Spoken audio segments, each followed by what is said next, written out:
Good evening. If I could ask if we all stand for the pledge?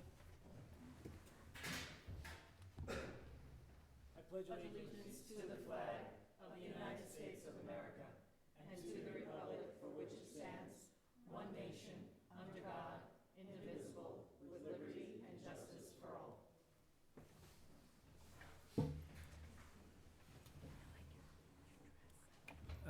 Thank you for all attending the June 4th, 2019 meeting. I just want to bring notice to the exit behind you and to the side here. And the first thing I need to do is I need a motion to accept the minutes of May 7th. I'll make that motion. I'll second. Any questions? Nope. Call the question? Aye. Aye. Aye. Aye, so carried. Thank you. I need a motion to accept the minutes as provided for the 21st of May's meeting. I'll make that motion. I'll second. Any discussion? Call the question? Abstain. Aye. Aye. Aye, so carried.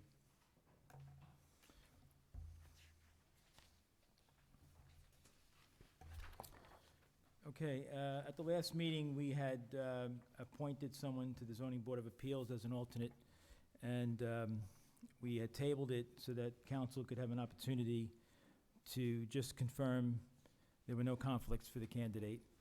She has done so and found there not to be any, so I need a motion that we accept the candidate for the Zoning Board of Appeals as an alternate. I'll make the motion. I'll second. Call the question? Aye. Aye. Aye. Aye, so carried. Thank you.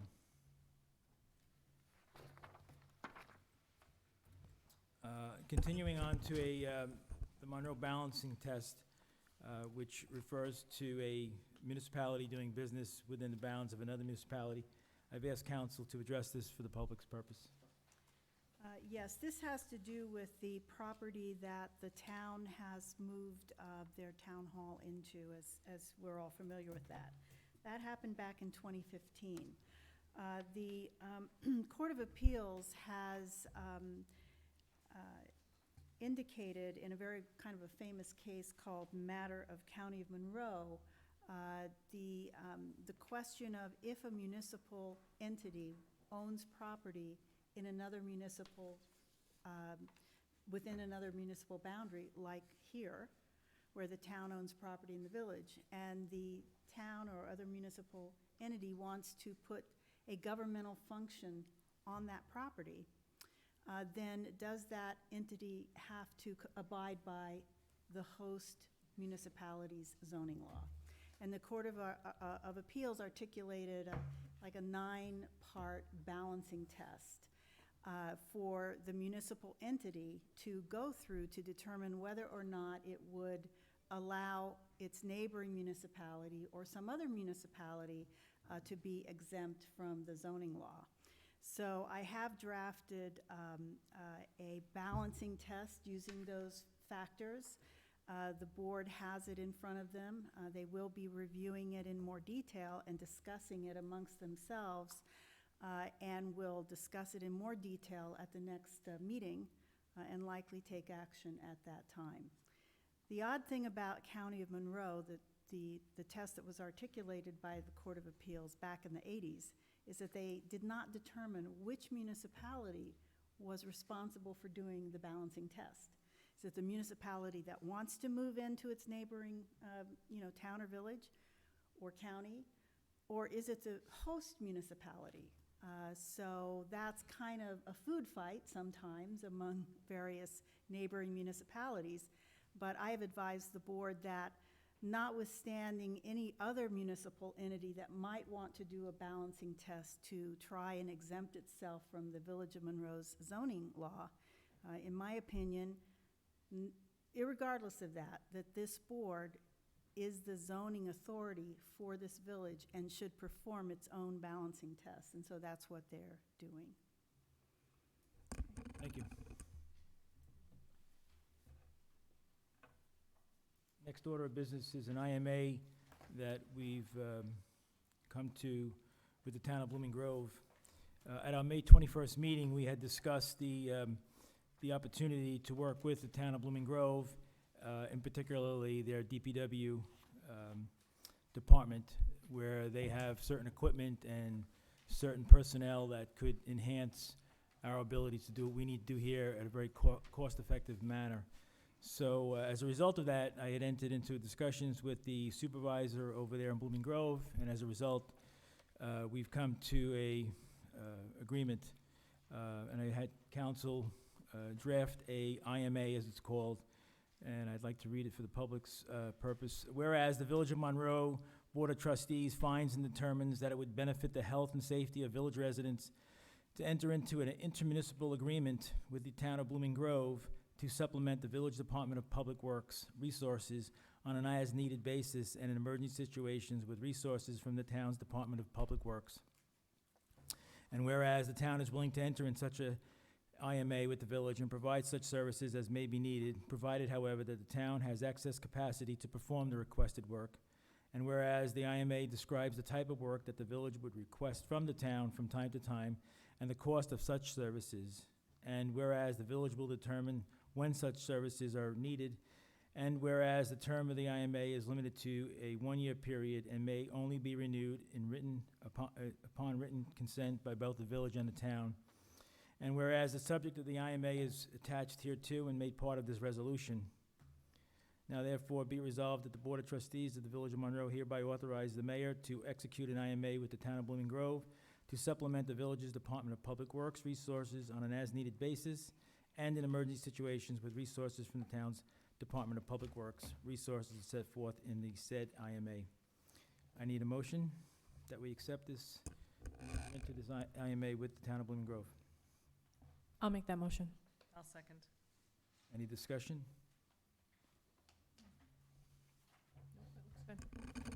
Call the question? Aye. Aye. Aye. Aye, so carried, thank you. Second order of business is a further intermunicipal agreement between the Village of Monroe and the Town of Monroe. Working together, the Town of Monroe has identified a grant writing company who will provide grant writing opportunities, a very comprehensive overview of grants and opportunities for those grants, both municipal and private. And as such, we had discussions with the town and the Village of Harriman. And as a result, we have come to a conclusion that we would like to enter into this agreement for a one-year period. The cost for the Village of Monroe is $9,000 for the year, or as they say, $750 per month. The resolution reads as follows. Whereas the Village of Monroe Board of Trustees finds and determines that numerous county and state grants are available to local municipalities, which grants, if required or acquired, may offset numerous village infrastructure and service expenses, and by such offsets, lower taxes. And whereas the Town of Monroe has contracted with Millennium Strategies, LLC, for a one-year period to provide grant writing services at a cost of $27,000. Excuse me, let me just pause that a moment. That's at $36,000 for the town, and that's to the town. Whereas the Town of Monroe, the Village of Monroe, and the Village of Harriman have expressed a desire to share the services of Millennium with the Village of Monroe and the Village of Harriman and share the cost of such services equally through an intermunicipal agreement.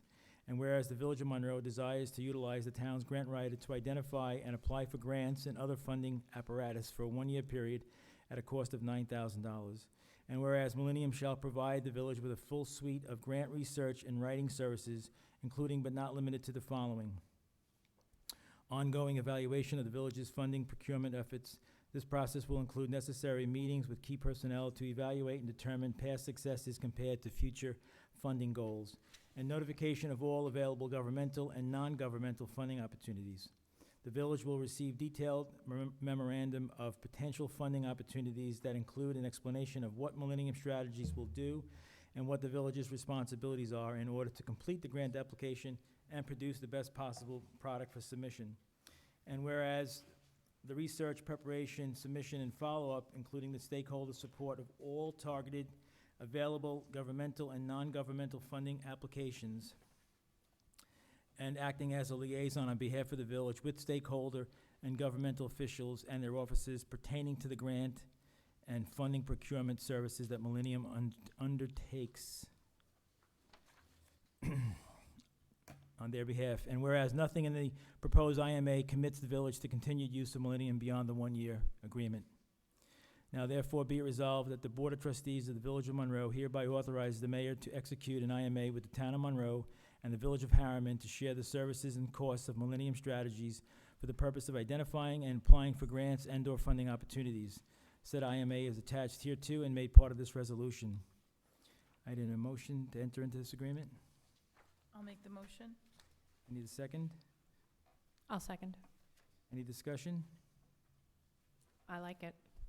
I think it's great that we can work with the town and the Village of Monroe and have some grant writing done. And someone whose job is only to do grant writing, someone who's familiar with the process, and we get the service for a year for a fraction of what it would normally cost. I think it's a great idea. Agreed. Okay, we had a motion, we had a second. Call the question? Aye. Aye. Aye. Aye, so carried, thank you.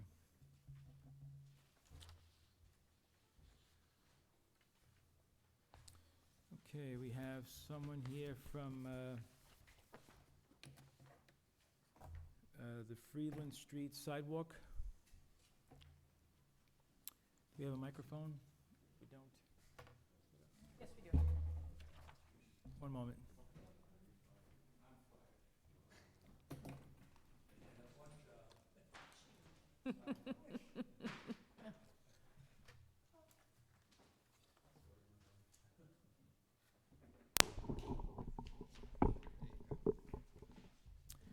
Just one moment, please. Let me just read from this, and then I'll ask to introduce yourself.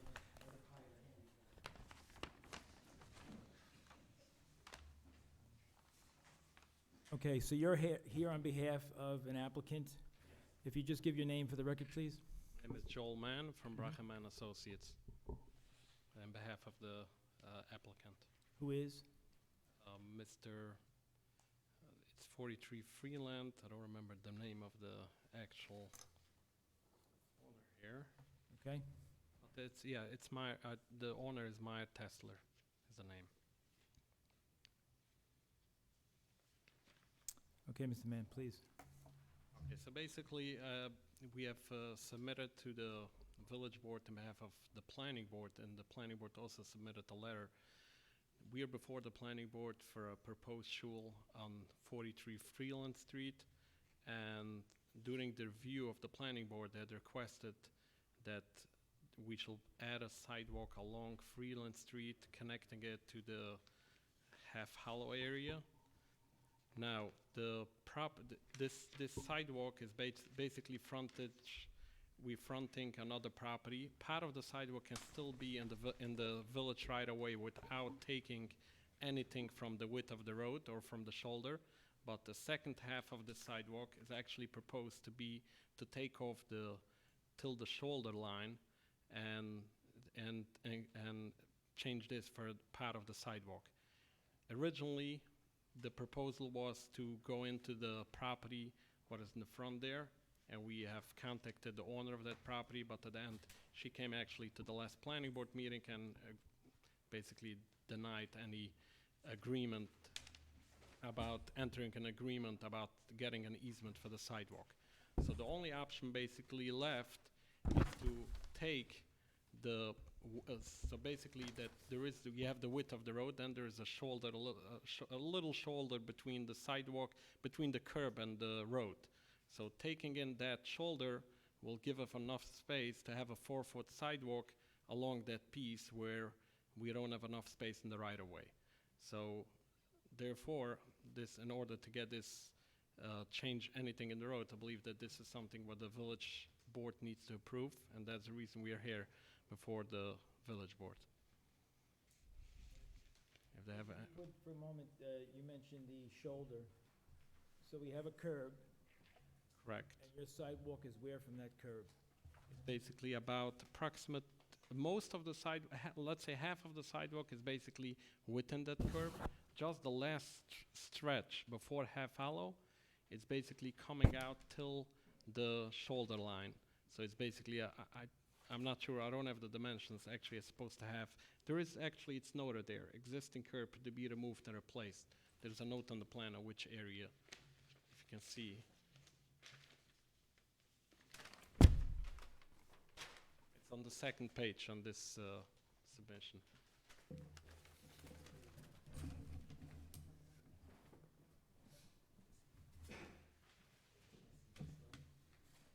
Where is it exactly?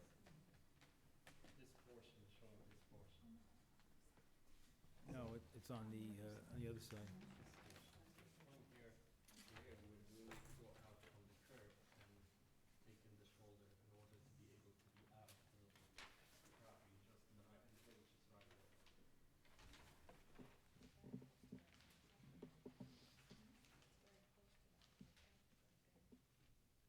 Is this the sidewalk? Is that the sidewalk? Yes, this is the proposed sidewalk within the property, then it goes out on Freeland Street, Mm-hmm. and we don't have a problem until this line. We Right have here. enough space from the Here. curb, in the curb, and not going out to the road in order to put in a 4-foot sidewalk. Then that's basically the line where we need to come out from the curb and take in the shoulder into the width of the sidewalk. And whose property is this? Is this your client's property? No, my client's property is here. You can see it on the first page, And still whose- here. And whose property is this?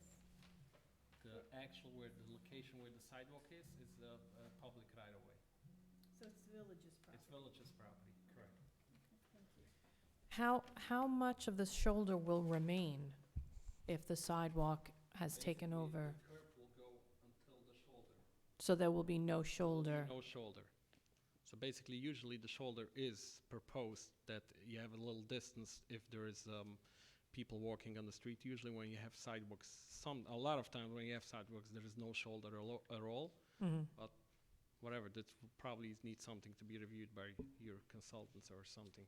But generally, wouldn't there Appropriate. be like a grass buffer between the sidewalk and and the road, providing a little bit of, I guess, distance between someone walking on the sidewalk and a car? If the space will be there, we don't have any issue, but the problem is that there is no space for that.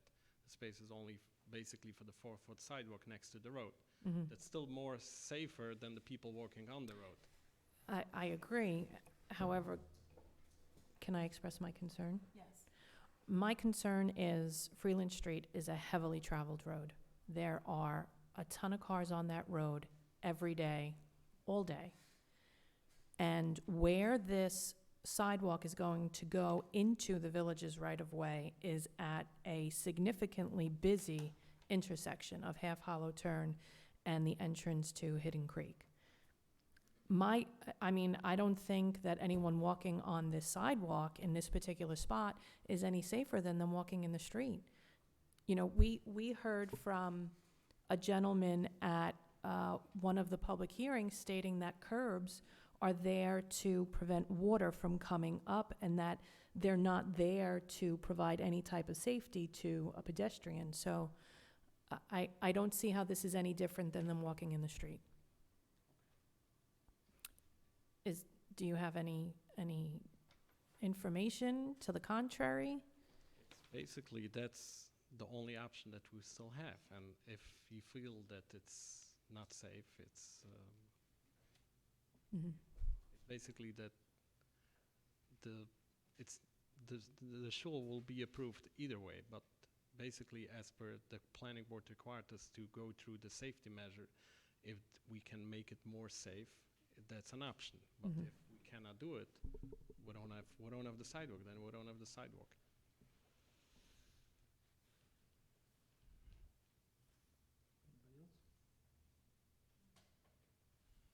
I'm just surprised that the shul was approved because there is no way. Not approved now, but what I'm saying Well, is that I just mean because that is such a busy road, and I travel it when I pick up my son after sports, and I would be afraid to walk on that road, but Yeah, the it's- same with trying to put a sidewalk there, I agree. My sidewalk where I live does have the grass Mhm. buffer, which is probably 2 feet at least. I'm just trying to envision. It's not mainly that all the people will walk there and not every day. It's basically mainly for the weekends, for the Saturdays. That was the concern of the board. So it's not like they will walk 7 days a week. Well, it will be more traveled, I agree, on certain days. However, you put a sidewalk in, and that's going to invite people to walk along it. Not the problem. So, you have quite a few families in Hidden Creek. You have quite a few families in But on this side, in so it might be. Wingate Woods. In fact, I told for the board themselves that I'm not sure even if this will serve people from the other side of the road. I'm not sure. Mhm. It's very hard to predict things. So I agree to the point that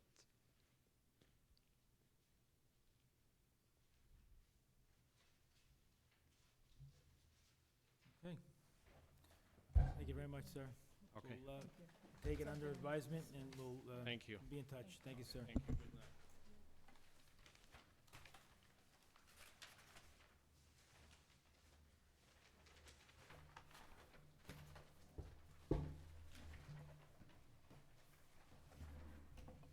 Okay, so with us tonight, we have some Girl Scouts that are going to make a presentation to discuss their Silver Award plan. Well, their plan for Silver Award is based on this, right? Yeah. So why don't you come on up and give us please give us your name, please? Our names are Caitlin McCann, and I'm Haley Thomas. Awesome, thank you. And if you could, for the public and for us, can you just kind of describe how you got here? What was your thinking behind your goals?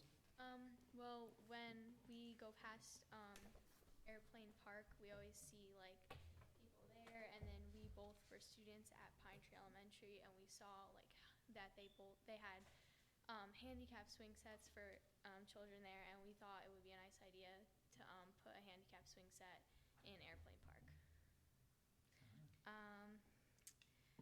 We think that handicapped children and other children should, handicapped children should look past their differences and see similarities with other children.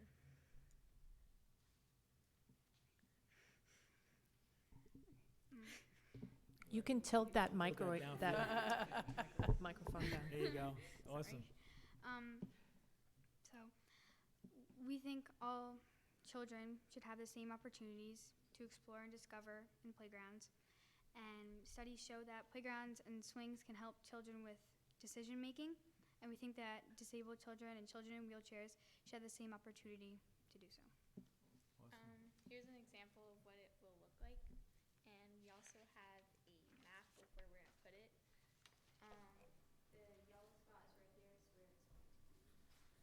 Where is that geographically? Like, if I'm looking at the airplane, can you give us a left, right, behind? Where do you envision it Probably to the left. of the airplane?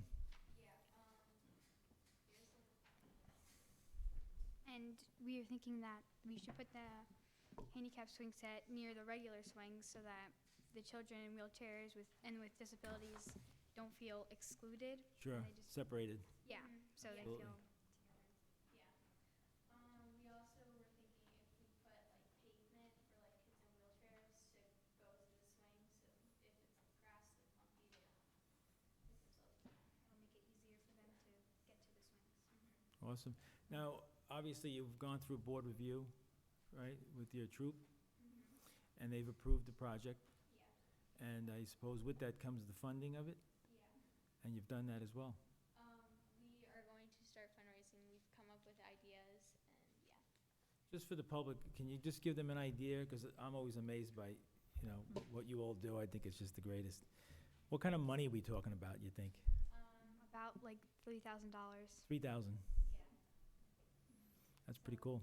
Yeah. So some of our fundraising ideas include like garage sales or car washes, and like planning stuff like parents night out or stuff like that, and like mowing lawns, which Really? Wow. isn't always most fun.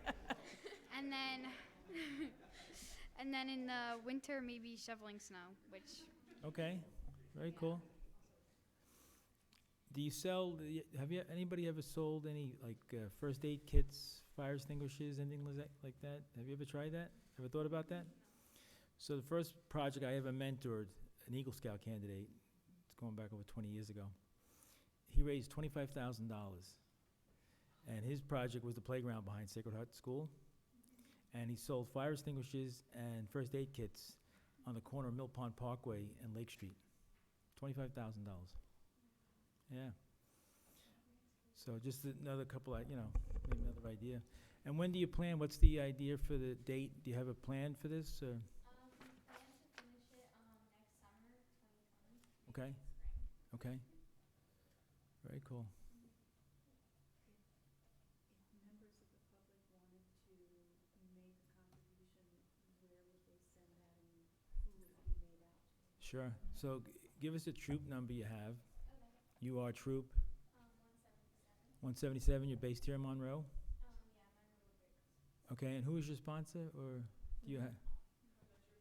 So Okay. checks are normally to GSHH, right? Yeah. Okay, so here's what I'm going to ask you to do. If you would give us the donation location where donations could be sent to and to whom it's addressed, and we'll get it up on our constant contact and on our website here in the village, and we'll do it for the town as well. We'll ask them to put it out there, because I think that's a great idea, and that may really boost you. Maybe put 2 in. That'd be cool. Maybe. Girls, how many girls are there in your troop? There's about like 15, 9. 9, okay. Sorry.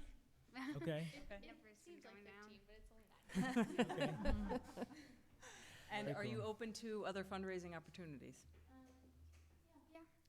Would you be interested in doing something at the 4th of July celebration if I help facilitate that? You and I are on the same wavelength. There's a lot of people I've at done that. it. I've done it for fundraising groups, and it's a great fundraiser, but you just have to be coordinated. So ahead of time, if you want to reach out, yeah. If that date doesn't work, the village is celebrating its 125th anniversary this year. And on August 17th, paired along with the Mighty Spectrum Band concert, we are going to have a community barbecue. And we are in desperate need of someone selling drinks. So any money that you would make on the sale of, say, waters or juice boxes or whatever it is, you would be able to keep. You're On welcome. top of that, September 21st is Founder's Day. Founder's Day, yes, that's right. So you'll have an opportunity that day. And, depending on who here's an idea that was thrown out to us, was depending on who you have that would participate in the community, there's the opportunity to do something even at the 4th of July event as far as a dunk tank, where you bring that in, and then that also is something that generates. But you just need a bunch of girls. So is it just the two of you doing the swing set? And there's another, can I ask what the other Silver Wars are? No Silver Wars, so just this one. Good for you, girls. Very cool. And I wanted to say, I'm a teacher, and I know that every child wants to be included. And I think it's really important to do this. And also, I am actually becoming a Girl Scout leader for my daughter's troop because her leader's moving. So, and Mrs. Alley was my daughter's Girl Scout leader years ago. So, and Mrs. Hool has a Girl Scout. So it's very, I have two. two. I have So two. it really hits close to home for us. And I think that you're doing a great job. And if you've been to the 4th of July fireworks, it's very crowded. Yep. What I love about this is in a time where kids are so attached to their electronic devices, you girls are thinking about getting kids out and playing in a way that puts everyone on the same playing field. Pardon the pun. I remember when I was like little, like 8, around that, I would always want to go to the park. So, Absolutely. a lot of children like going to that park. So Yep. It was a good idea. Excellent. Thank you. Thank you, girls. Anything else? We hope that this is something that the board will approve and support. Oh, I could give you I that think hands it's a down right now. pretty good shot. Done deal. Thank you. You guys are rock stars, and I really appreciate you. Excellent, thank you.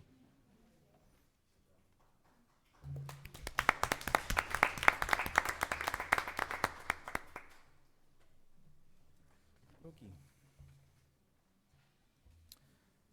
Next order of business, I need a resolution to authorize me to sign a lease agreement for the purchase of a 2019 Jeep Compass for our building department. As anybody may or may not know, we increased our staffing in the building department on a part-time basis for the purposes of code enforcement, and we needed another vehicle, so we went ahead and did that. So I'd like to read the following. Resolve, the Board of Trustees approve the lease of a 2019 Jeep Compass from Sareski and Sons Jeep located at 2 Hatfield Lane, Goshen, New York. The 42-month lease will have a monthly payment of $250 per month and will be allocated from the auto reserve budget line A9950.9800. I need a motion on that. I'll make the motion. Second? I'll second. Any discussion? Nope. Call the question? Aye. Aye. Aye, so carried, thank you. Next order was the request for licensing agreement on a village easement. We're gonna table that for now while we do the homework. Next order of business after that is the Architectural Appearance Review Board for discussion. I'll open it up and have the board weigh in on it as well. One of the things that I had pledged when I became mayor or at the election during the cycle there was to bring back the Architectural Appearance Review Board. My reasons for it, I served on that committee, but I've also gone through that committee, bringing projects to that committee back in the 90s and up to 2000. And it was a very robust conversation and a very important one because the character of our village is very important. So when we talk about the character, we talk mostly about the vertical spaces and what the entire village looks like as a whole and what this community thinks it should look like, because we live here. So when we ran, myself and Trustee Alley and Trustee Hool, this was a really big thing for us, and we want to see that come to fruition. Currently, right now, under the current law, it is part of the planning board, which we may find, there may be a subcommittee of this board as such, but we do need to discuss this a little bit more in light of some of the construction that's going on and so forth. So I thought it was a good idea that we start to get this discussion moving and have the board and anybody else that wanted to weigh in afterwards during public comment if they had anything to share on this. So if I could start with Trustee Hool on the right. I'm very much in favor of the Architectural Appearance Review Board. But what we would need to see is a very clear-cut plan and well-developed concept for what we want the parameters of the Architectural Review Board to be. And I'm wondering the manner in which we're going to highlight those important items that should be included in that. Will we appoint people from the board to do the research and to develop that plan, or will the board approve that? Will the board develop that? I think it has to be, a little broad. I think we have to kind of go out to the public with that a bit. We have a planner that can work with us on it, and that the current planner we have actually has developed for several municipalities a architectural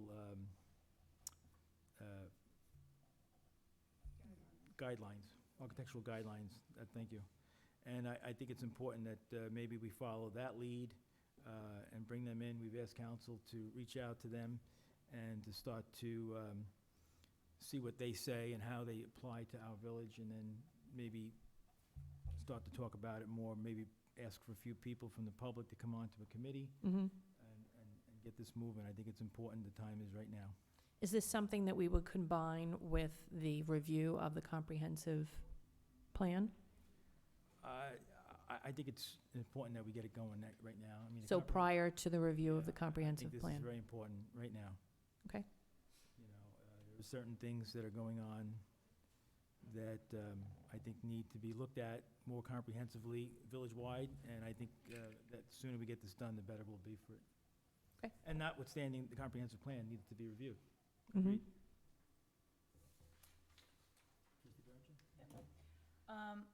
I definitely like the idea. I think maybe we can look at some other towns and what their AARB looks like. Maybe even have some kind of a workshop where we can ask the public what they want. What do they want their village to look like? You know, sometimes when you look at other towns, not even just here, but in other parts of the state, I know when we went to Saratoga, it was beautiful. Mhm. You know, maybe like a refresh, you know, kind of like a spring cleaning. You know, I know the public always want, you know, sometimes you hear great ideas from people, so I think if we keep something open, that would be a great idea, and maybe we can find someone has a vision that's kind of artistic. You know, I don't know how many people we would have on this board, but maybe if we put it out there to see who's interested, and hopefully we'd get some people, because sometimes there's people that have ideas but don't know how to share them.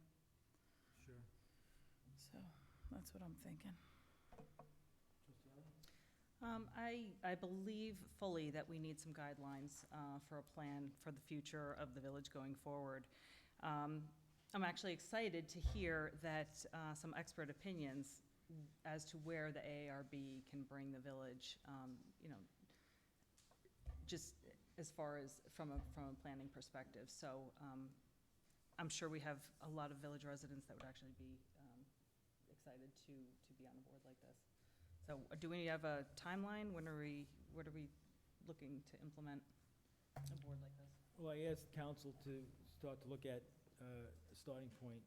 And I think once she's come back to us with some kind of a start of material for us to review, but I'm ready to hit the ground tomorrow. Yeah, I mean, you can certainly reach out if the board wants to ask the public to form a small committee, and if you have people that are interested in that, that's a good place to start. I can reach out to the planner and ask her to put together some ideas of what they've done in other communities. If the board is interested in, you know, well, you know, look at Saratoga's code, or look at Warwick's code, or look at, I mean, if there are, you know, code models or village or town models that you like, that's also a place to start. But you could, it certainly doesn't take much to appoint a committee if you can find people that are interested in serving on the committee to prepare the guidelines, and then the board would, you know, take their input and take it from there. Right. I mean, currently, the planning board doesn't have guidelines to work with. That's correct. I mean, you could certainly create the guidelines and charge your planning board with implementing them as they go through the process. Or you could have, at some point, a separate board. It's really your call, one way or the other. I've seen it work both ways. I wonder if the planning board has any ideas for guidelines for an architectural review board. Say it again? I wonder if the planning board has any ideas. You know, maybe we should talk with the planning board and see in all of the plans that they've come forth, have they ever been in a position where they've thought, I really wish we had a, Oh, sure. I think it's really good wish idea. there was a You could ask them. guideline that stated, I can tell you that they've said they wish they had guidelines. Yeah. right, so do they have ideas for the types of guidelines we need? Well, I think this is really driven more by, you know, the community. You know, I mean, Mhm. the planning board is charged with reviewing applications that comes Yes. before them. Yes. So they've already gotten something, right? Now, if they had guidelines architecturally, they could apply those to those applicants where they apply, Mhm. right? At what point or whatever. I think people have to say, you know, maybe an inquiry card goes out. Maybe Right. maybe you give them 10 shots at identifying something, and you return the card, and you kind of get a consensus of some sort as to where we need to drive this bus. I remember in 1992, when the board was first brought together, I came before them for a project And I know that I had to appear before them 4 times with live samples of everything. The glass, the metalwork, the awnings, 4 different occasions. And it was, it was very robust. At one point, the client was like, "What are we doing here?" Mm-hmm. You know, I'm like, "Well, following the law is what you're Mhm. doing here. This had to be done." So, I know when I served on the committee, occasionally we'd get a sign, you know, occasionally. And the sign would come in, and 5 of us would sit there on that board and look and say, "Can you make that one letter a little more orange?" And then somehow or another, we'd come to some conclusion, and the sign would either be done or not done, and we all said goodnight. That's not an I think architectural sometimes it's review even board. sometimes you go into some other towns and, like, I know people say Warwick, but you look at their Price Chop or their Dunkin' Donuts, it doesn't look like one. I like that. I like that there's just a drop-down light, there's no bright fluorescent lighting, and little things like that make a huge difference. Mhm. I'm certain NICOM also has some workshops geared toward architectural review. Yeah. I'm sure they do. Maybe that could be the focus of the planning board's education. You ever look at like some of the old pictures of what it looked like, some of the stores, and there obviously was none of that lighting and we have now. If I may, very quickly, one of the other things the board will want to consider is some municipalities apply guidelines to the entire municipality. Others, and they have sets for commercial properties or homes. Others concentrate on historic district, or they concentrate on the business district, or what you see when you drive through the town or the village. Others limit it to, subdivisions that are not just 1 or 2 houses. So it's really, and you want to think about that as you go through this process, because if you're going to have either a separate board or the planning board, the more applicants that go through the process, the more work that's going to be for either a planning board Mm-hmm. or, an ARB.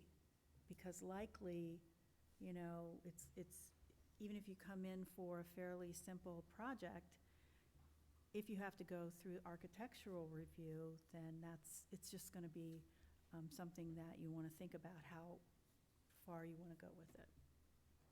And you can also phase it in to see how it works as well.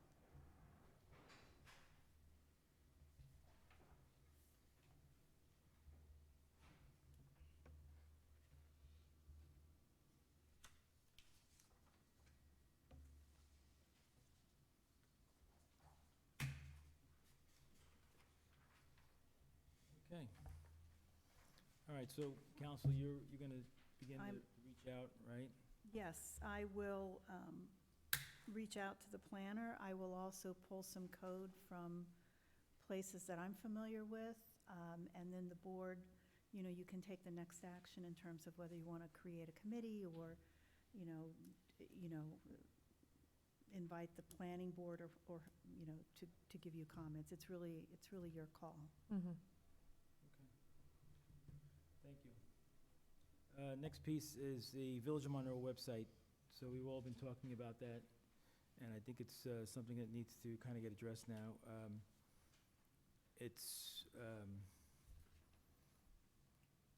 I think it needs to be updated. I think it's old, it's tired. It's a proprietary language that's difficult, I think, at least I think it is, to use. We've had only one person maintaining it. And I think it needs to be, as I understand from different webmasters, that it should be a more user-friendly product. Mm-hmm. And as such, I think we need to drive it that way. Trustee Hool? We definitely need, first of all, the website needs to be recreated, because the manner in which the information is on the website, it cannot be extracted for social calendars. So we've met with Burbio, who would very much like to be able to share our events, but they can't go in and take the information off of it because of whatever language it's done in. So that makes it difficult for us to get our events out on another social platform. I think that the manner in which we are currently getting information out is a bit archaic, to have to say, I'd like to put this on the website, and then this person has to go and talk to that person, and then that person has to, dedicate the time and then get back to I think having one person responsible for the website that,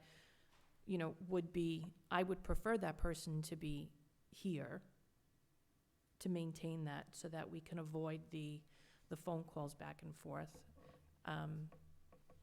I think that the person who maintains the website should also develop a Facebook page, because that seems to be the way that everyone gets their information. I took a look at some websites for a variety of municipalities local to us, and I want to say we're the only one who does not have the Facebook icon on the bottom of the webpage.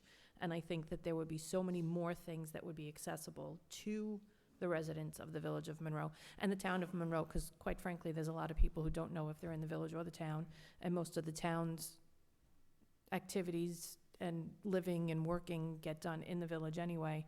I think if we were able to get that information out to the people in a way that's easily accessible to them is really important.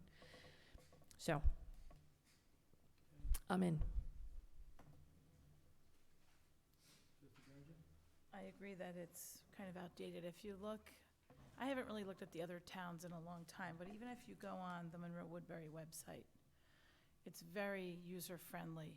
Just, there's a tab up at the top where you can click on, Board of Ed, this school. There's different companies, because I know the school district I work in was very outdated.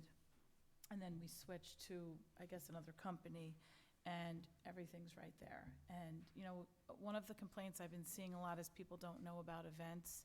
I don't think they understand, like the whole constant contact, and I know there's been, discussion about that there's no banner downtown, which that's a whole nother story, but I think that if there was something a little bit more user-friendly, there could just be the events all up there real quickly, easy to find, definitely something more with the times. I'm not gonna knock the website. I think it's definitely time to revamp it, but I think it's kind of served its purpose. It has a lot of content on there. Can it be done in an easier manner? Yes. Obviously, technology's advanced. They're gonna go to WordPress for the new site, making it much more user-friendly. As far as getting events out, we're kind of stuck in that anyway. Some people only see if it's on Facebook, some people only see if it's a banner, some people only see if it's in the photo news. So we're kind of working through that. Yes. I think there's a lot we're working through right now, so, Yep. There's no one magic solution to it, but as far as the website goes, obviously, updating's always a plus. Kind of like our phone always updates too, right? Okay. So we did receive a proposal for a website that just got it from a person I met last week, and I think the board should review it and see if it's driving in the direction you hope to see it going, and then we can use it as an RFP for anybody else they want to invite into the project. Okay? Okay.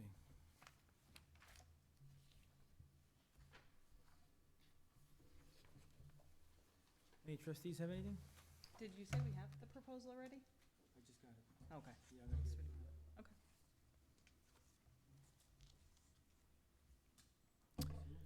So Sunday was the first day of the Village of Monroe's Farmers Market. It was an absolutely gorgeous day, and there were plenty of people who were going in and out of the farmers market, and the response was that they were so happy that the market was back, which I am in complete agreement. Next Sunday, we will have our grand opening, and we expect to see more vendors and some fun activities for the kids. And I I think it's going to be a great year, a great market year.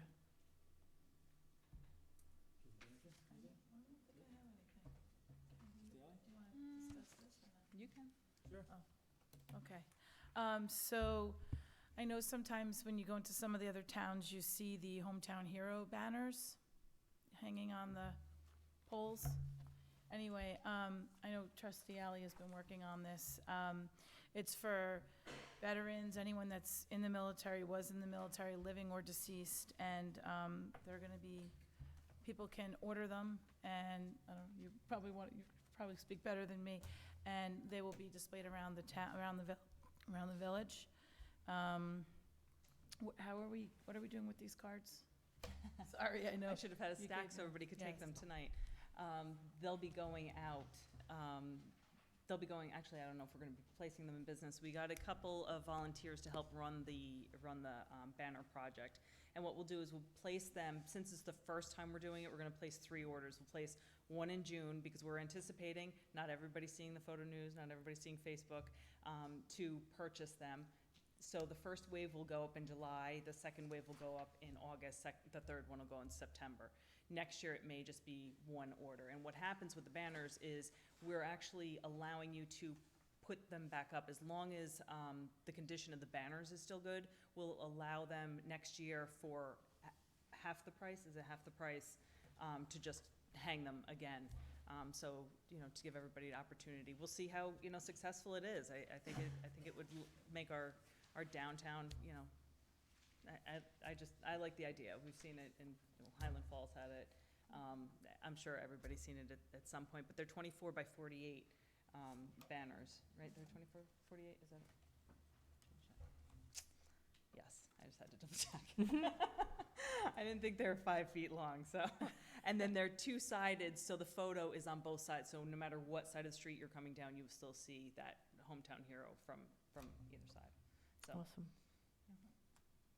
Awesome. I'll buy 2.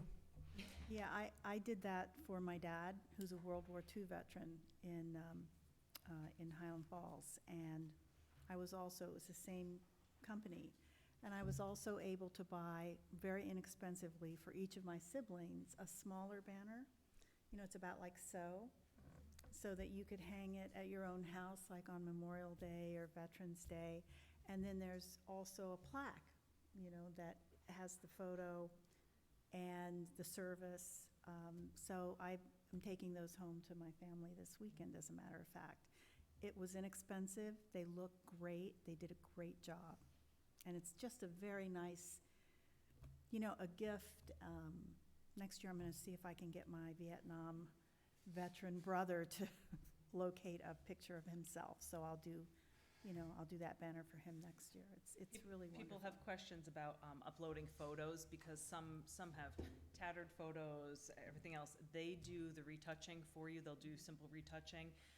And what we're going to do, as far as people who don't know how to scan a photo and get it in, is we're going to actually open up Village Hall, and the volunteers are going to be here one night helping to get applications in, so that, if anybody needs assistance with that. Awesome. Okay. Public comment, please.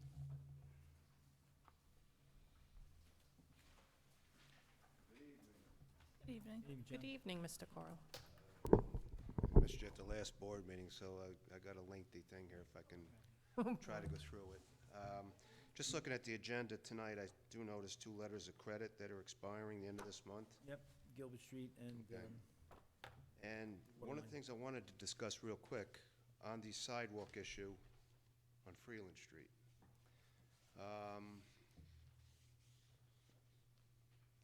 You go to different parts of the country, and you'll notice where the sidewalks come up to the curb and then the road. When you come to the northern parts of the country, up where we are, everybody talks about that grass strip between the curbing and the sidewalk. Anybody know what that grass strip is for? Snow storage. Okay, that's for the snow storage. And what they're proposing to do would put that snow on the sidewalk. Now, the elderly lady who lives in the property that would be in front of that Right. sidewalk, or she'd be behind it, she'd be responsible for removing that snow, Would she? Would she be responsible for clear? according to our village The code. property. Yep. My sidewalk in front of my house is within the village right away. I'm responsible for cleaning it, and I do. Mhm. I have I guess the luxury of driving an 80,000-pound emergency vehicle on that road a lot. Sometimes going to a call and turning around and coming back. Mhm. There's nowhere for anyone to go. So you can imagine that 100-foot tower truck that we got that weighs 82,000 pounds, trying to either go down Freeland Street or come up Freeland Street, and that sidewalk is out to the shoulder line. What are people supposed to do? What's their first reaction? They're going to cut the wheel, and they're going to be up on the sidewalk and probably tear their oil pans out from their cars. Now, I've said it before here, and I'll say it again here. Freeland Street needs turning lanes at Calvin and at 4C Street. You can't move. We're trying to push a golf ball through a garden hose right now. It's gridlock every single day where it used to just be Fridays. To narrow that road and then expect emergency vehicles to try to get through there, what are we doing? The same goes for over on Spring Street to make the left on the Mapes. Sometimes you can get around cars, luckily the pothole's not there. You guys took these county roads over. I was boisterous when you took them over. They weren't really brought up to village specs. Those roads are all beat up and weathered, and you went and you took them over. If the county wanted to get rid of them that bad, they should have repaved them, cleaned them up before giving them to you. They didn't. You went in there. Several of you guys were on the board when you did it. Hook, line, and sinker. You took a headache away from the county. Now we got it. Now it's on the backs of the village taxpayers to try to do something so we can keep the traffic moving, because the traffic really isn't moving. It goes all the way down to Ninninger Road, bumper to bumper. So the main reason for that grass strip is for snow storage, okay? So bringing that out and having somebody, the village plow dumping 4 foot of snow, and then asking Mrs. Burrows, oh, you're responsible for cleaning that off. Is that fair? Now I'll get into what I got to talk about. That was what was on the agenda. What is the status with the YMCA? Approximately a month and a half ago, Mayor, you had made a statement that this board would be coming out with a written statement in the very near future. And I haven't heard anything. I know I saw a legal notice where the planning board had a meeting at the site. I was aware. I would have been up there. I was up for water schooling that night. Or I would have been up there. But what's the status with that? So the planning board, the client or the applicant is before the planning board right now, and they're looking to expand, and they're looking for the planning board to approve that expansion. As I've come to understand, I was at that field visit. I stayed for the outside portion of it. They're looking at the traffic out there. And I guess that's part of their determining whether or not they're required or they need a second ingress or egress, I suppose is the reason behind it. So the thrust of this board, since the first day, January 15th, that we undertook it, was to try to find where they got to where they got. And as a result of all that work, we're on a track of trying to find alternate locations for that traffic, notwithstanding the fact whether or not they even need it.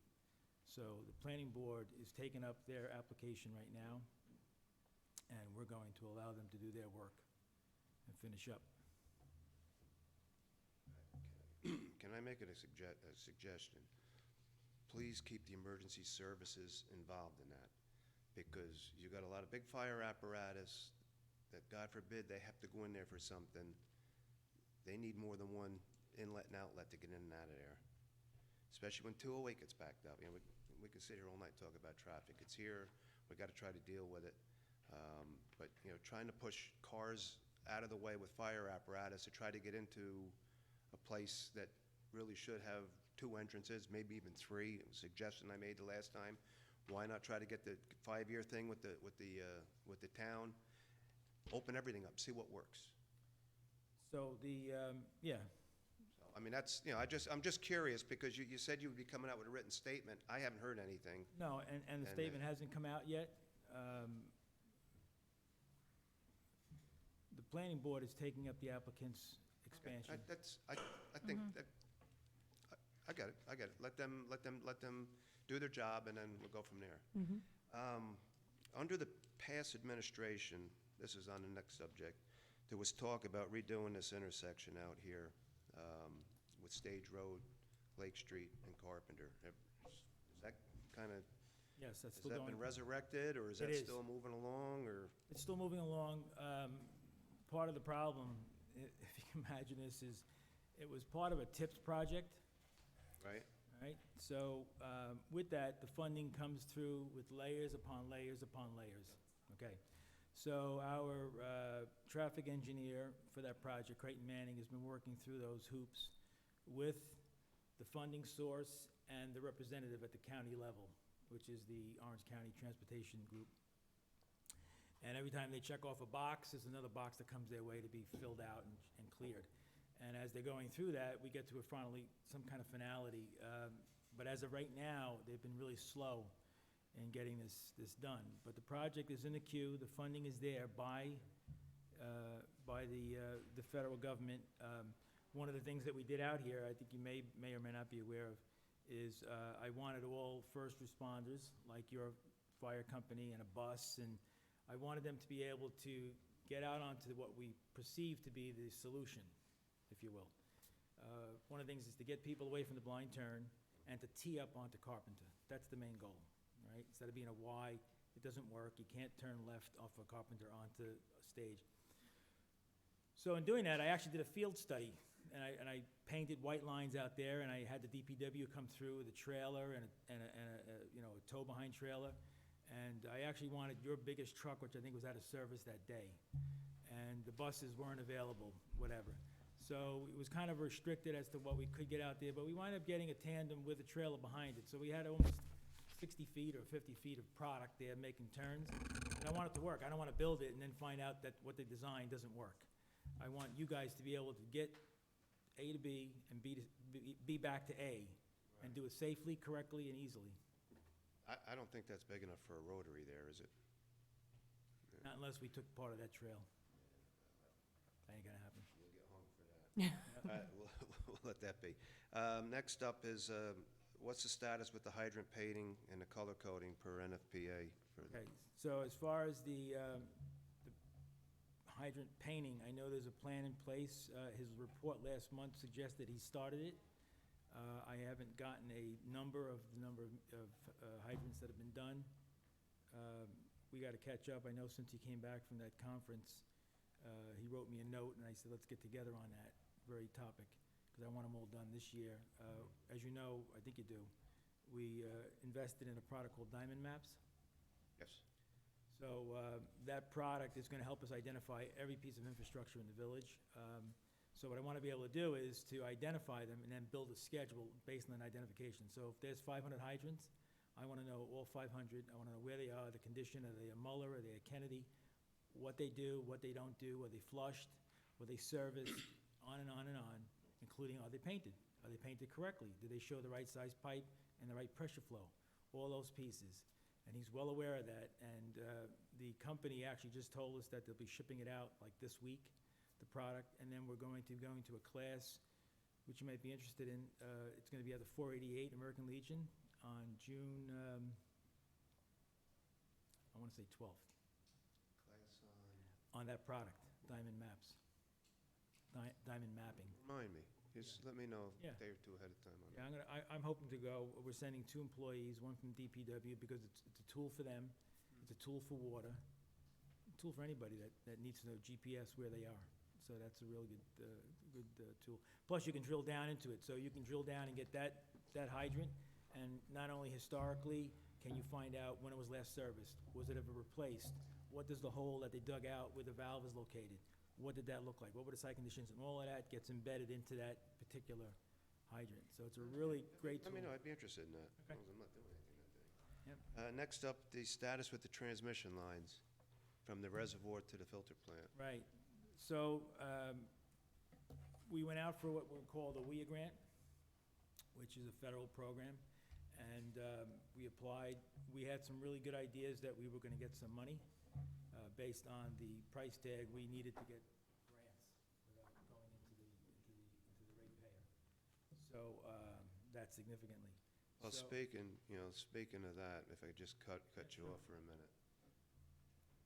Back under my administration, when we put that service charge in play, that was for debt service. And had that stayed in place, you would have had the money to start doing these projects. But instead, you took it away and you raised water rates. That's exactly what you did. So. Not me. Look, you were on the village board when it was done. No. Was that before you? All right. I would have never allowed it. So they raised water rates. So now what's happened is the water customer that uses very little water is paying very little debt. That should be spread evenly across. The attorney that we had, that I had come in here, used to work for the Public Service Commission out of New York City, a gentleman by the name of Al Natoli, you may know him. We laid that whole thing out, where it would have continued, you could borrow money, and your service charges would be paying your debt service. So it had nothing to do with water rates. Now you got yourselves in a hole. And you're looking for funding. Now, some of the information that I left off here for you. Sure, thank you. There are funds available or low-interest loans, if for some reason this is declared an emergency. I don't know, are both transmission lines running, or is one off and one on? One is off, the 1894 is off, the 1941 is on. Read through that stuff, because I think I highlighted and put some marks in there. We're on the same I, page. John. I wish that service charge would have been left in there, because that would have been a fixed cost, but You know, one of the challenges of, unfortunately, yeah, so, yeah, I got it, and I don't but disagree it's, with it. like I say, you're in a hole now, but you still gotta take care of, you still gotta take care of Oh, the yeah. people's business. And Absolutely. God forbid if that second transmission line lays an egg on you, you are in big, big trouble. No, we're on it. Trust me, we're on it. And the main thrust behind it is that $3.6 million, which was the purported budget required to bring that in about 1.25 miles from the pond into the pump house, was pretty substantial. So it's either you. And had the service charge been there, you'd had the money. That was done Yeah, yeah. for the future. I knew that system was old. That was laid out for the future, and it was taken away. Right. It was taken away, Yep. and even the town residents, they paid more towards that service charge. They paid debt service. That everybody paid the same debt service. And it may be something that you should relook at. Go back to when I was mayor. Get the information. I've been out of it now for a while. I don't know if Mr. Natoli is still in business, but there should be files here on all of that.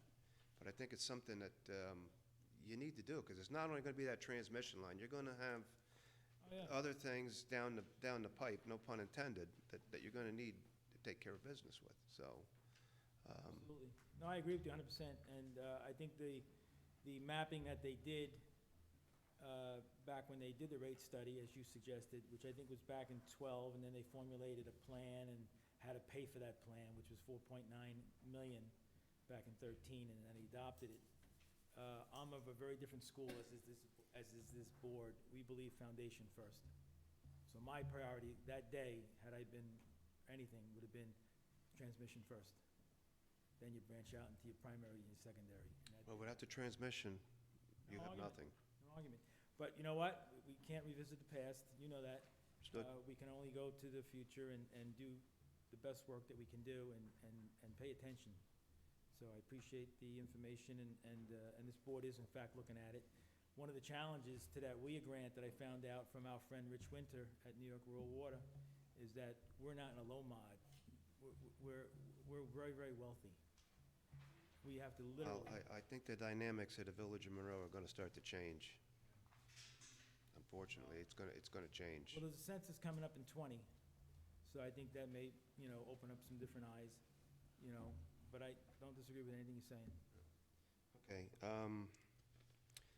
next up, I noticed out here on the side, there's signs along, I call it Morshack's old building over there, restricting parking there for Monroe Professional Building, whatever that's called. That's village property. So I don't know, the signs are all faded out now. Because I, had a long meeting with Robert Klein way back in the day, but the village property goes right up to those hedges over there. So why those signs are there, I don't know. I've seen them before, I'm just bringing it to your attention now. No, I appreciate it. That's village property, and I, So is this, I don't know.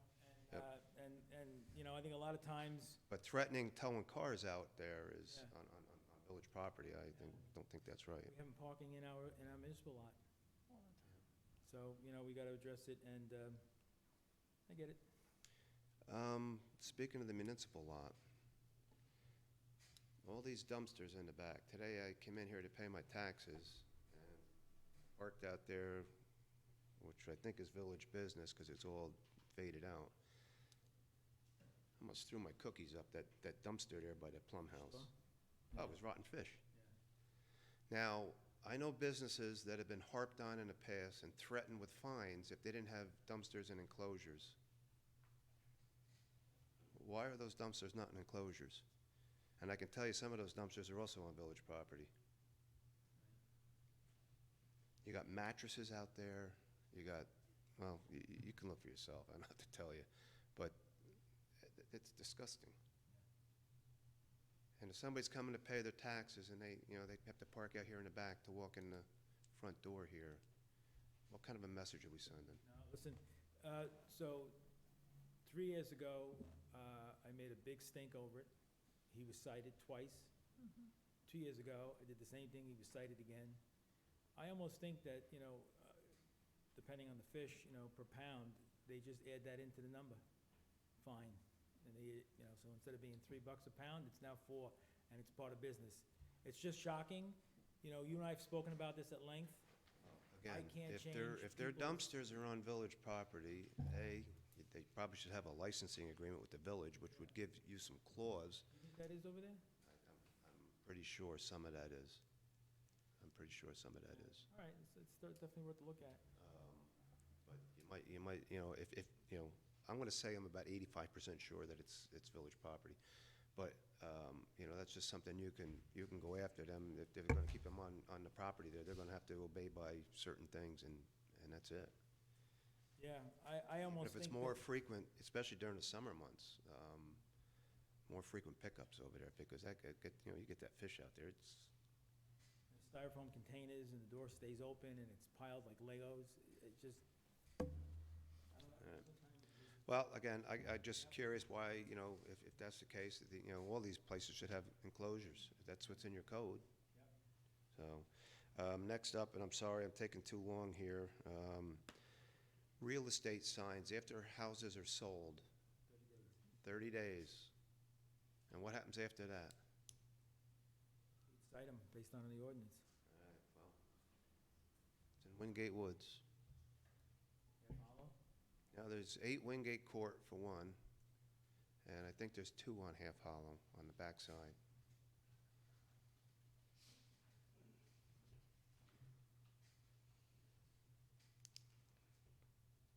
And they, People move in, and then they change, they put a different real estate sign up. It's just, it's a shell game. This morning, I know the house, I think it was 24, 26 Pearsall, 5 after 7 this morning, out there with weed whackers cutting the grass. That's how high it was. I'm not gonna call the police, I'm just bringing it to your attention of what's going on. And it just seems to be getting progressively worse.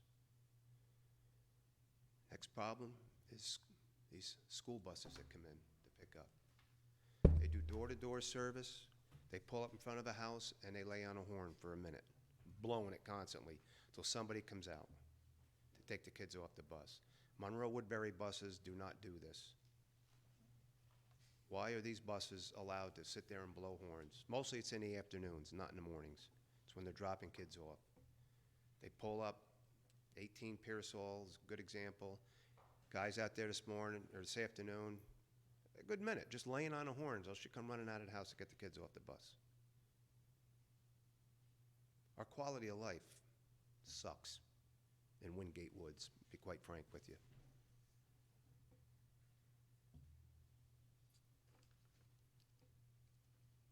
Which brings me to my next thing on all the streets in our development that intersect. Sutherland, which intersects with Pearsall on one end, and Half Hollow on the other. Wingate Wood Court. Davenport isn't an issue yet because there's no stop signs at these intersections. They think they should just pull right out of the intersection and go. It's a problem. Whenever those traffic boxes are mounted in there, they know about it before I do. So I don't know who's telling, the new residents that are moving in, but they know all about these boxes before I know about them. So somebody's telling them. You mean the PD? I have no idea. What The- kind the- of the- boxes? The Traffic black count. box, there's these black boxes, newer stuff. Yep. They know about it before I do. My neighbors. Somebody's telling them. The traffic counter boxes. Traffic counters, and I think there's a camera in it. I mean, Oh, Yeah. okay. We have both in there. and they're chained to the light poles. So when the boxes are up, everybody's probably, paying attention. But when the boxes aren't there, but again, these cars are coming out of the intersection, and somebody's going to get hurt. We'll take a look at that, yeah. No worries about Appreciate that. Yep, absolutely. John, on that one, so that I can direct a bit more specifically, is there a certain time of the day that the stop signs are an issue? The whole day? It's either cabs or it's Honda Odysseys. It just. So it's not necessarily leaving for work and coming home it's from all- work, no, it's they're- all day all long? different hours of the day. Finally got, I have a video, which I think I sent to you on the buses come down into the cul-de-sacs. These large buses come down, because they do door service. And I went down and talked to my neighbor when he first moved in, and he got them to make sure those buses, I told him, your kids are on that bus. The bus is going out, it's going out around the turn on 3 wheels. And I videotaped it one day, and I went down and I showed it to him, and he spoke to whoever, and now they come up and they stop. And it Most goes- of them it goes do. into the cul-de-sac?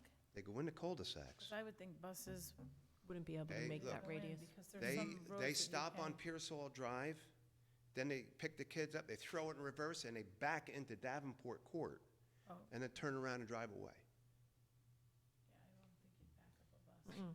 with kids on it. At least not on a regular basis. It's become, Wingate Woods is becoming an eye-opener, and if this is what this village has to look forward to, that's why I say enforcement. I'm not against anybody living the way they want to live, but you can't have just the wild, wild west, and that's what it seems to be going on in our development now. See, I haven't seen the blaring on the horn. I've seen the child just dropped off on Spring Street, Mike, all alone without an adult at the age of like 6, which I know Monroe Woodbury wouldn't do. Wouldn't and do it that. wasn't a Monroe Woodbury bus. my chiropractor lives up on Winchester. He has the same problem. Across the street from him, they come up and they lay on the horns with the school buses. And then they all come running out of the house, oh, I was baking a cake, I was doing this, I was doing that. It's the quality of life. It's not the same.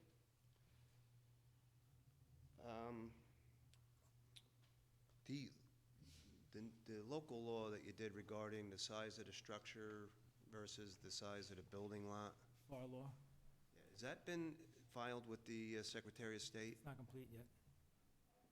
So then we can allow buildings to max out almost on a building lot, for the most part?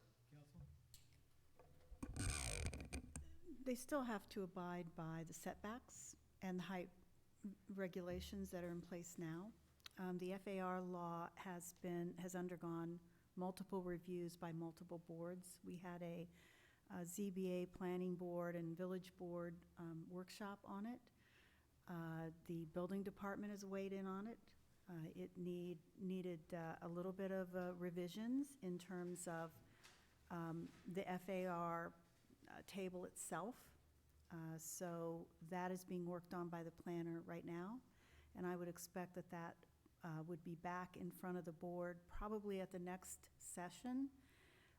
It will go back to the planning board and the ZBA for further review, because we want to make sure that nothing is misinterpreted once this law is adopted.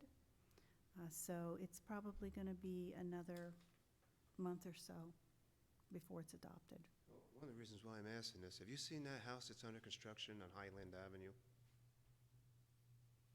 Over in North Main? They tore the house down and you see the size of the house that's going up on that lot? But as counsel says, three things. Number one, he has to respect the code setbacks, rear, sides, and front. He's got a height restriction. Now, as you just stated, if he can get out to those setbacks and then go up for 2 stories, then he's entitled to do that in the current situation.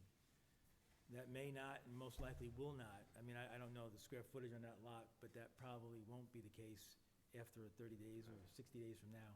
For some reason, I thought It's very much restricted. Yeah, for some reason, I thought you had filed that already with the Secretary of State. It generated a lot of comments from Comments. the building department and the planning board and the ZBA. And so this board wants to respect their comments, their valuable comments, and so that it's being revised.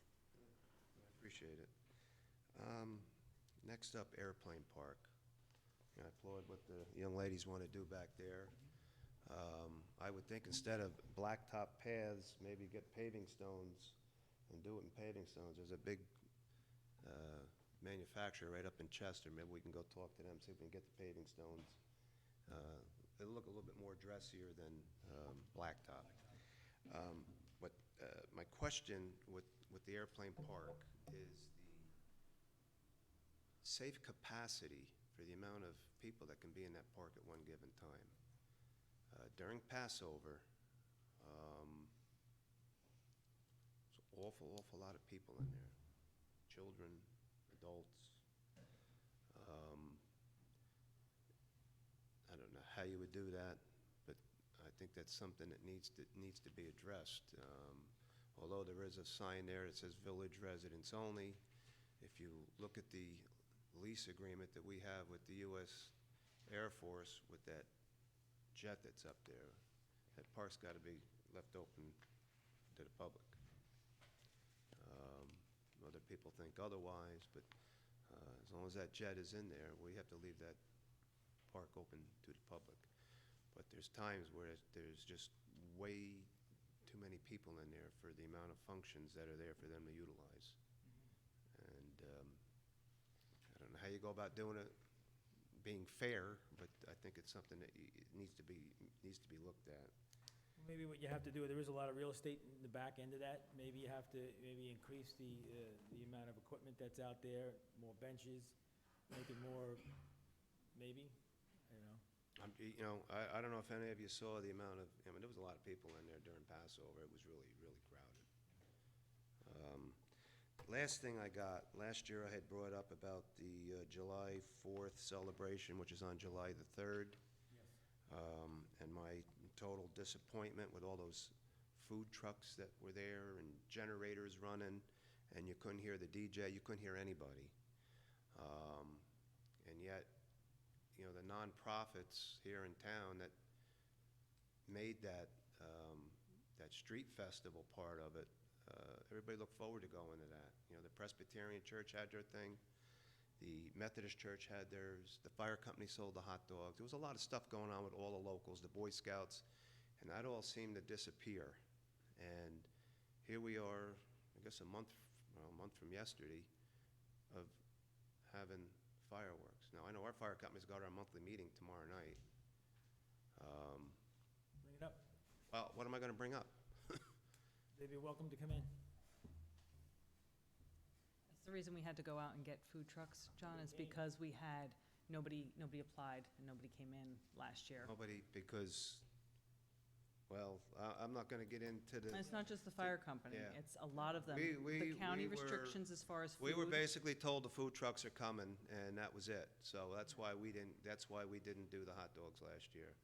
And the people that you talk to there, you know, they come in with a family of 4 or a family of 5. By the time you go through a food truck, you know, you got a $100 bill out of your pocket.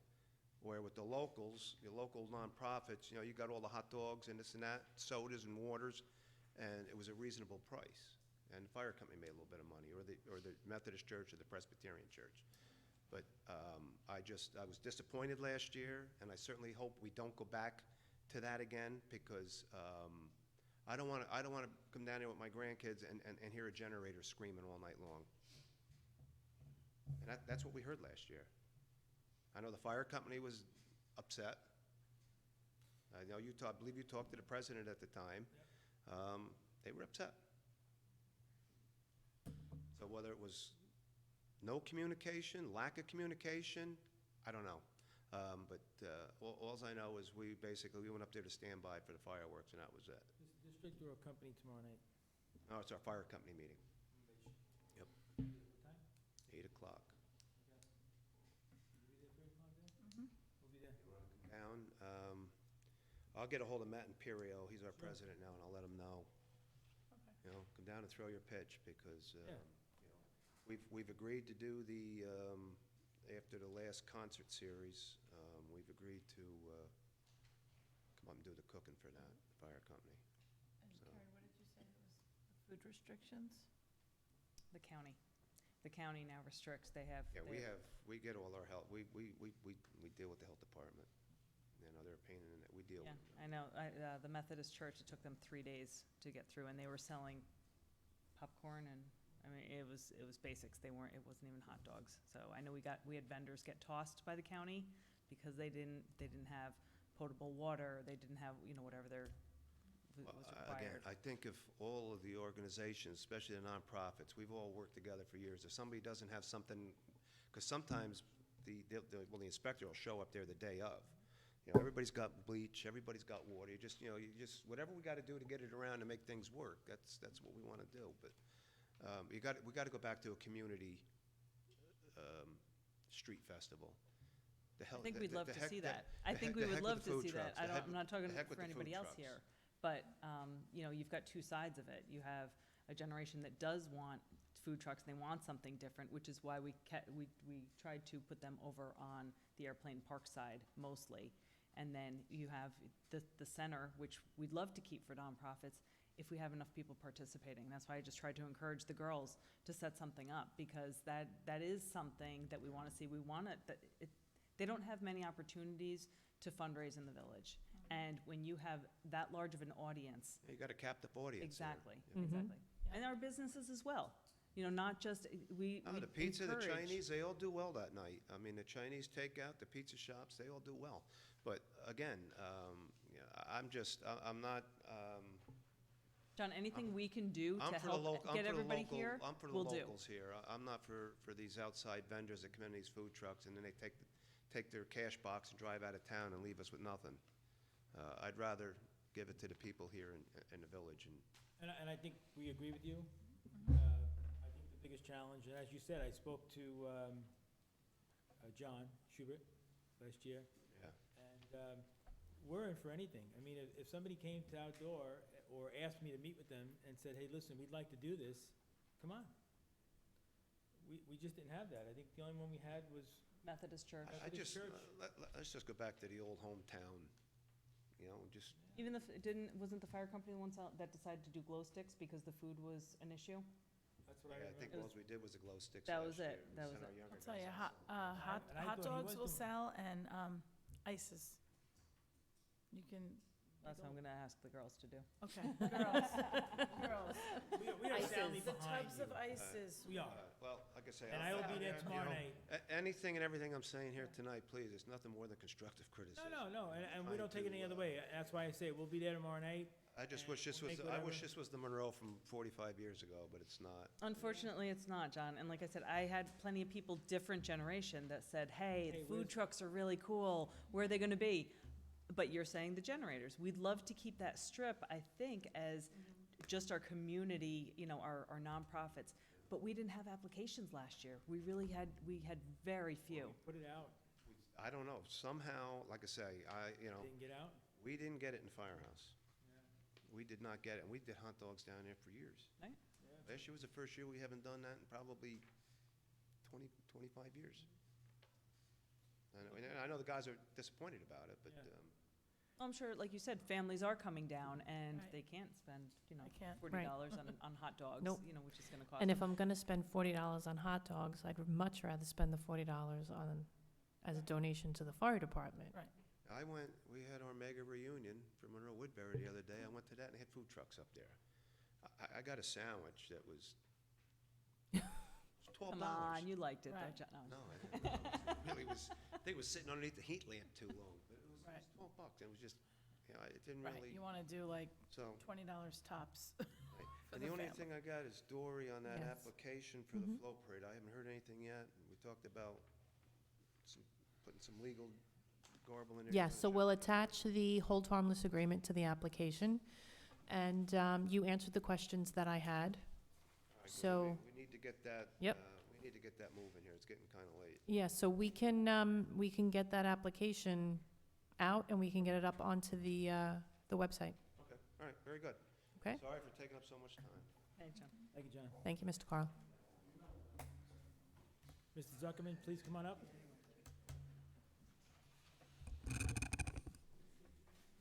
Come to the microphone, please, sir, and just state your name for the record. Thank you. Howard Zuckerman. Today I'm wearing my zoning board hat. Okay? Last Thursday, I attended the Orange County Municipal Planning Federation Annual Chairperson's Meeting as a representative of the zoning board. Gary Parisi represented the Village Planning Board. Many chairpersons from various municipalities in Orange County attended the meeting. The meeting was chaired by the Federation's Executive Board and Orange County's Planning Commissioner, David Church.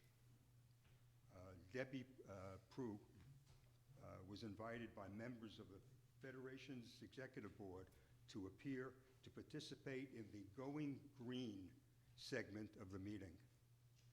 Before you ask, she told me that she was doing this on her own time. So we didn't pay for that. No. What time was The that? meeting was 5 to 7. It was held in Sugarloaf. The meeting began by going over matters that are usually gone over in these meetings.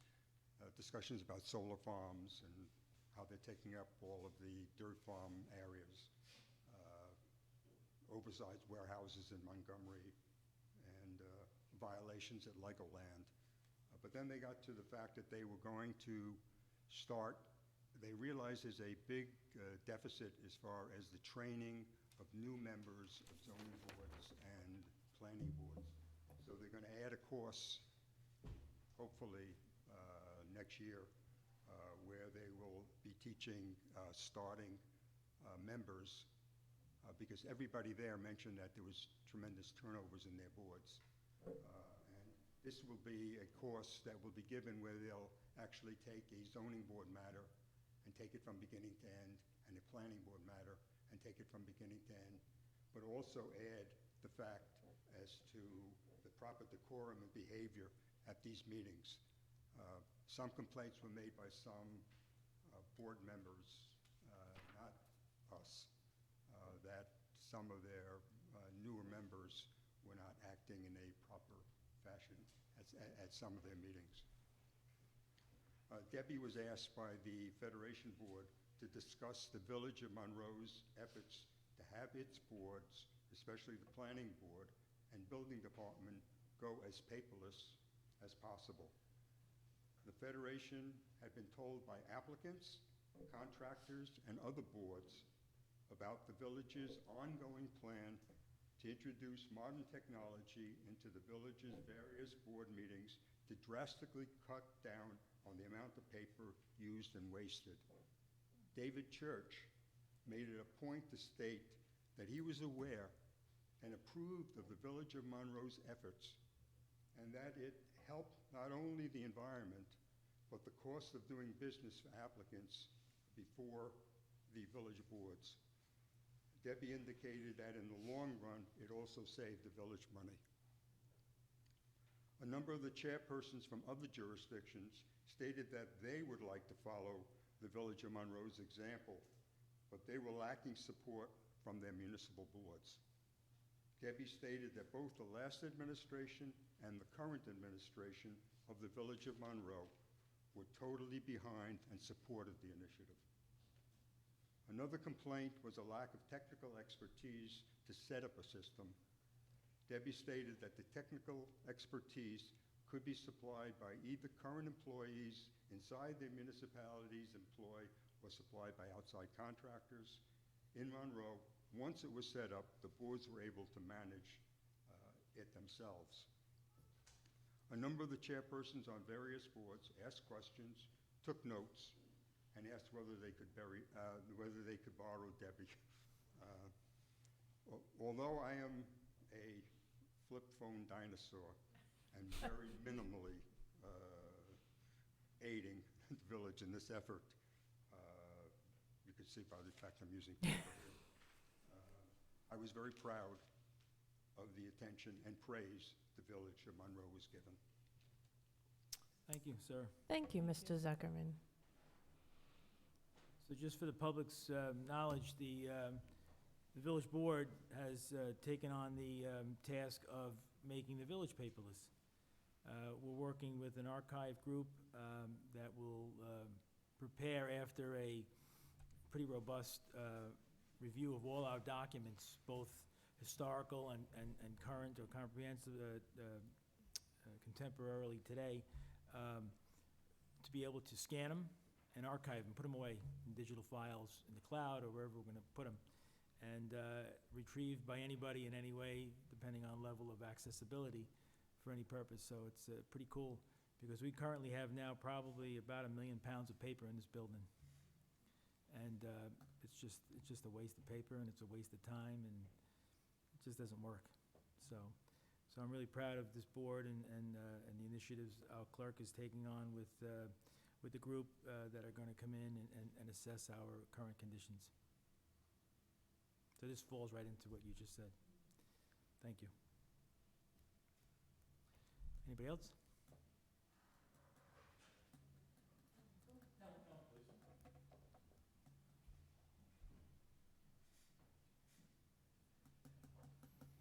Hi, I'm Liz Walsh. I'm from North Main.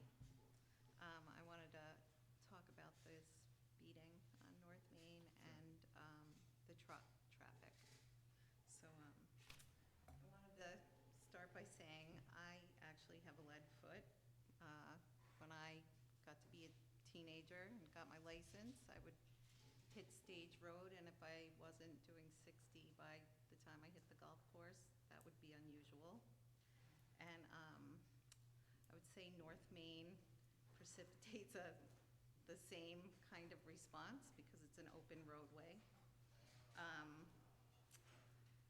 So I know I need these laws for myself to behave, because I'm also always late, so I'm always in a rush to get someplace, and I think that's true of a lot of women with children. I think we're always running to the next thing.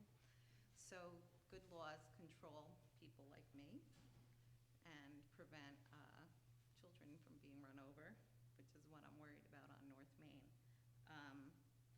The summer is coming, and this is when it gets bad again. Last year, it was horrendous. Lots of speeding. lots of trucks. It's not the police. They're out there doing what they need to do. They can't sit on North Main all day. I'm wondering if we can, other municipalities that I've been driving through, there's two things that I've noted. One, Maybrook has a huge fine, so it's cut and dry. If you're caught on that area of 208 and you are not supposed to be there in a big truck, you're fined $4,000. Now, I think the problem on North Main is the fines. I think the fines are too low, potentially, and it makes it worth the risk. So, I'm sorry. The other thing I wanted to bring up is there's school programming at North Main all summer, and there is yak, because that speeding goes all the way around, all the way to the stoplight. They don't slow down the whole drive down. Children walk to Yak all summer, and they walk to the school. It's a high pedestrian area. The other thing I wanted to say about lower speed limits, it's been shown in studies that lower speed limits make for a better community. A more walkable community makes for a better community. So I wanted to encourage that because of that reason also. You were talking about looking at other municipalities. I bring my son for violin in Pearl River once a week, and the whole village is 25 miles an hour. And even in front of some of their daycares, it's, I think I sent somebody 15 miles an hour, and there's no time restriction on it, which we've talked about. I know. But there isn't. They don't post any, like, during school hours or anything like that. And I believe, but although I haven't seen it in a while, the signage in Warwick also posts no time. So it's all summer, all night, all day. The speed limit is lower at all times in school zone areas. And I feel like this would be helpful on North Main, and I was actually talking to someone from the Pine Tree area not that long ago, and I think it could be very helpful there also. There's,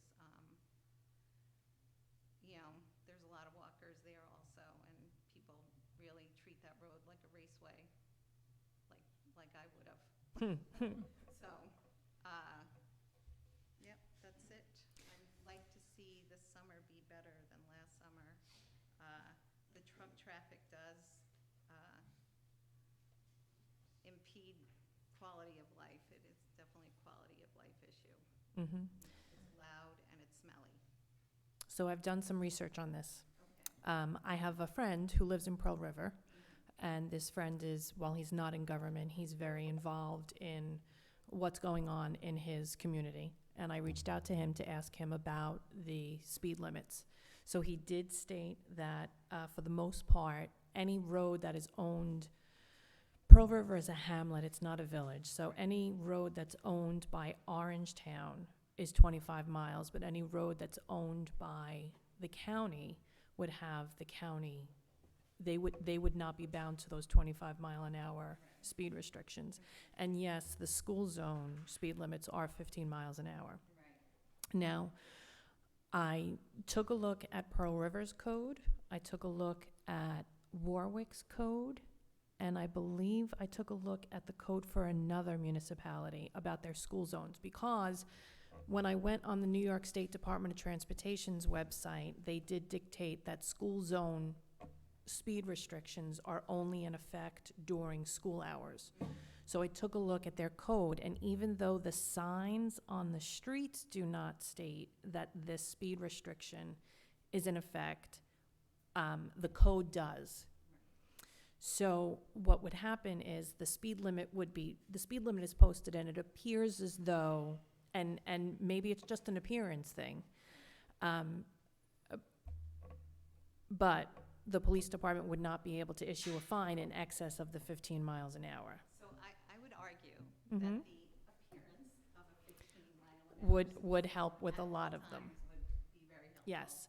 So something else that my, People don't know it. right, something else that my friend said that they do is they have the flashing speed tracker at the school zones to let people see exactly how fast they're going. Yeah, not always, it's variable. They must move it around. They must move it around from place to place. So I've spoken with the chief of police to see if this is something that we could entertain. We're looking at maybe devices that aren't quite so technical as to be able to count cars or as to be able to count weights, but just merely show the speed to maybe see if that would help with the speeding in the school districts. Additionally, we have new signs coming for the truck restrictions, and they will be put up as soon as the DPW gets them. Right, so what are the fines? So you get caught, you get that ticket, Mhm. what are the fines when you get to Well, court? so the fines vary. I wish Officer Dunn was here tonight because he is our truck guru. The fines vary. Just having the restriction is, I want to say the restriction itself is about $400. And then, of course, if he himself were to pull over a truck in that area, in addition to giving them the $400 ticket, he's also going to inspect the truck and cite them for anything else that they may be in violation of. So, like you said in the beginning, it's not the police, but it is we can take a look at what Maybrook does.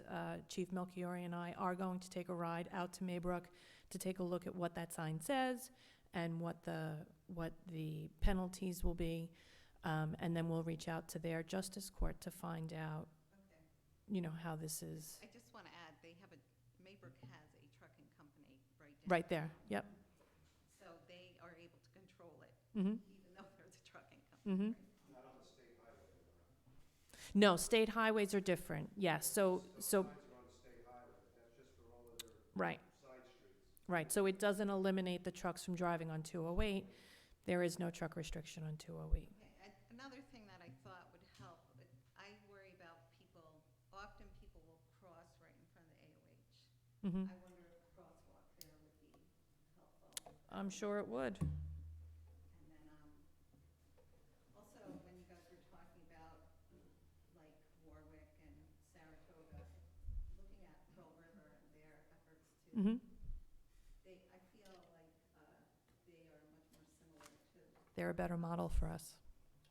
and it's actually a lovely town. It has downtown businesses, they have a lot of activities downtown. So, Attorney Terhune, if you could add Pearl River to, you were already on it.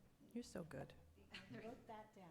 While I'm complaining about things, I might as well add a couple. Go ahead. The other thing is absentee landlords, who's in charge of telling people to cut grass? Who's that?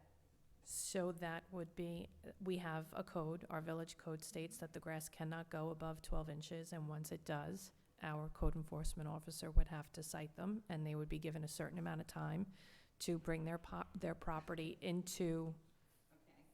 So, and we've just recently hired a code enforcement officer. I believe he started yesterday. Yes, he started yesterday. He's got a ton of work for him. Yeah, that's. So, North we will see an improvement in that. It might be slow at first, but we will see an improvement.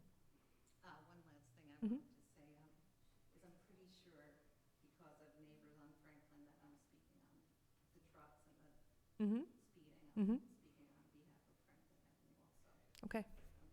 Thank you so much. Thank you, Mrs. Walsh. Sir? Thank you, Mr. Mayor. Thomas Ali, member of the Board of Directors,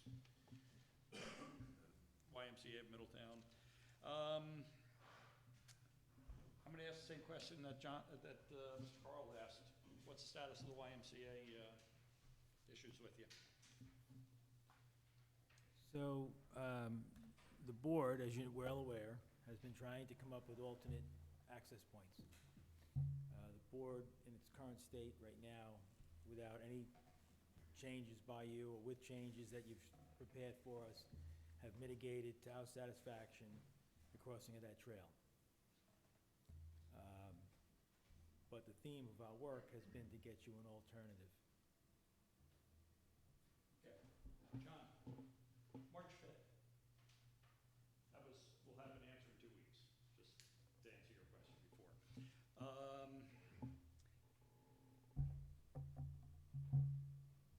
I'm a little agitated from what you told John. Because that's not what you told Ross or Jeff. They met with you on May 3rd. Yep. You said, give me 3 weeks. That was the 24th. Right. I saw you on the 12th. You said, I'll have it done by the end of May. May 16th, we sent you a letter with our concerns. That was given to all of the board members. We copied the planning board chair because we are actively before the chair, and we feel that before the planning board, and they need to be apprised of our positions. And you've gone dark on us. Zero communication back. And that's what we've asked. What we asked in that letter of May 16th is that you're looking at alternatives, but you're not including us in the discussion. So how can we compromise? You asked us to compromise in March. But if you're not talking to us, the clock is ticking. Told you in March, $17,500 every single month goes out just to pay the interest.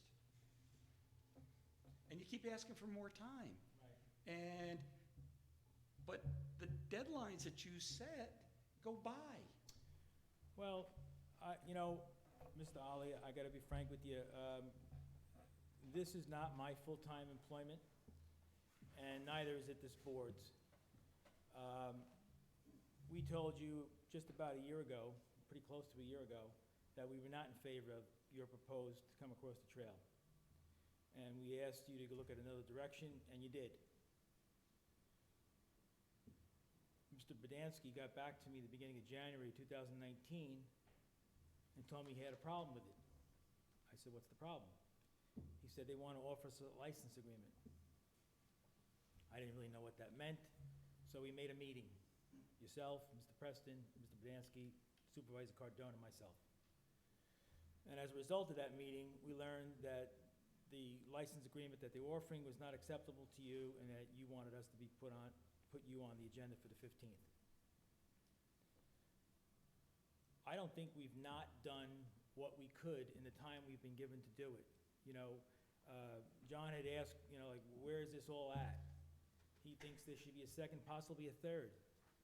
This project came in under his administration and sat through Jimmy Purcell's for 8 years. 8 years. You folks did nothing. Oh, no. No, I'm sorry. What did you do? We have been working with the village from 2015 on.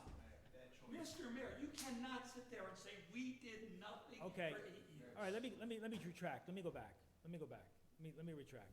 And I'm not gonna get into this banter back and forth, but I'm gonna say that the opportunity to do the second access was there for a long period of time. Am I correct?